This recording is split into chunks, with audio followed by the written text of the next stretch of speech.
Let's use John Isner as an example of perfect timing and sequencing on the topspin forehand.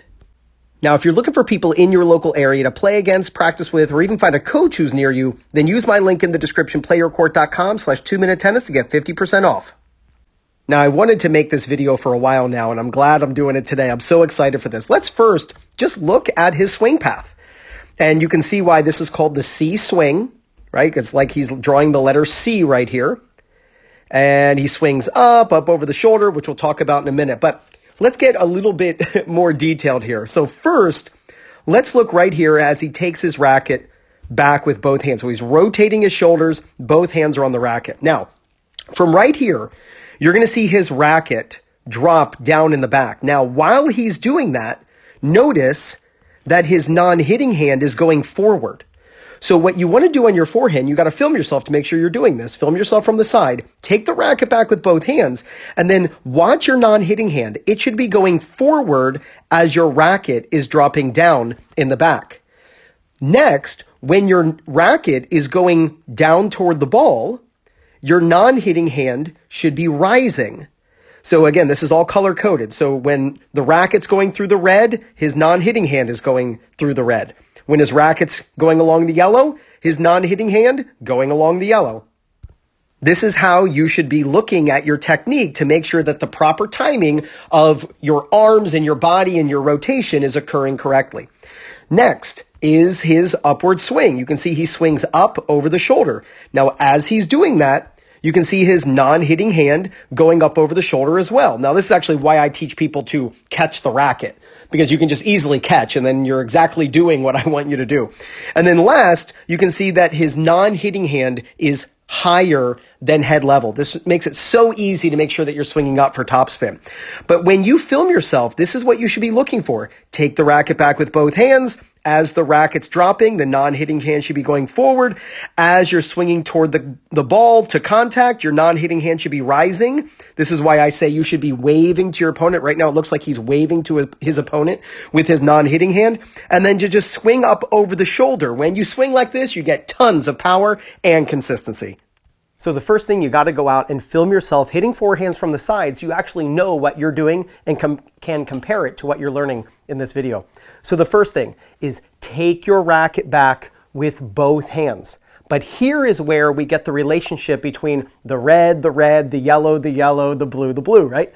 So when we go up and we take the racket back with both hands, we then start the C swing. That means we can handle pace. We can also hit the ball very fast because the racket never has to slow down and the speed can build on itself.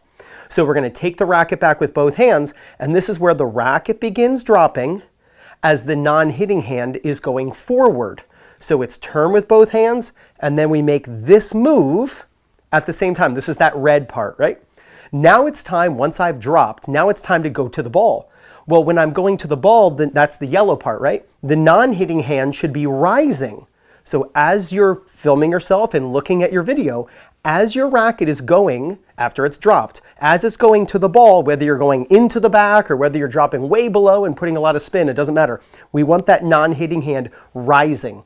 From here, this is when you're going to see the racket going up, and you can see the ball on the Topspin Pro spinning for topspin, right? This is where that blue part, I want that non-hitting hand, and we just saw Isner do it, going back slightly. And this is why I actually teach people to catch the racket over their shoulder. We want the racket going up. We want the non-hitting hand going up to ensure that we can turn our hips. Why not just catch to make sure that we did it correctly? Now, here's where people are correct and incorrect, generally, in my experience, with the forehand.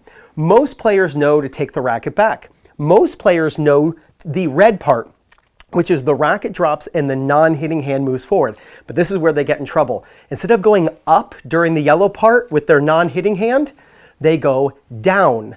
That creates a counterweight, and now you're not going to be able to turn your hips, and this is when we see people hug themselves on the forehand. This is why I teach people at the yellow part, when you're hitting the ball, that you're waving to your opponent.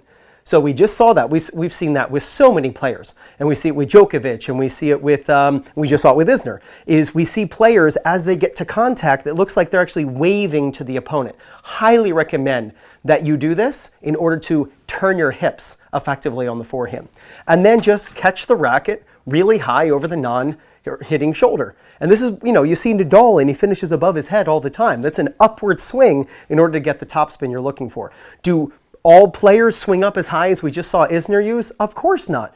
Even Nadal sometimes finishes here, but most of the time he's up here, and the more you swing up, the more that ball's going to spin down for topspin. So I'm going to practice what we just saw in that video. Both hands go back with the racket. I'm going up as I do this. Then my non-hitting hand goes forward as the racket goes down. As I'm hitting the ball, I'm waving to the opponent. When you hit on your Topspin Pro, by the way, always add a split step. So you kind of get the idea of what you should be doing as your opponent hits.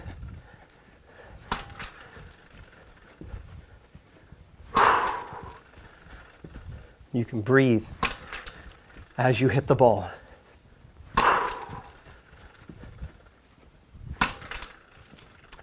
Go out and film yourself. If you have footage of your forehand right now from the side, review it and compare it right now with what you just learned in this video. If you don't have footage from the side of your forehand, you need to go out and you need to film yourself right away. Compare what you are doing to what you just learned in this video, and there's no doubt you're going to gain confidence, win more matches, and play much better tennis. This is Ryan Reedy from 2minutetennis.net. You got this.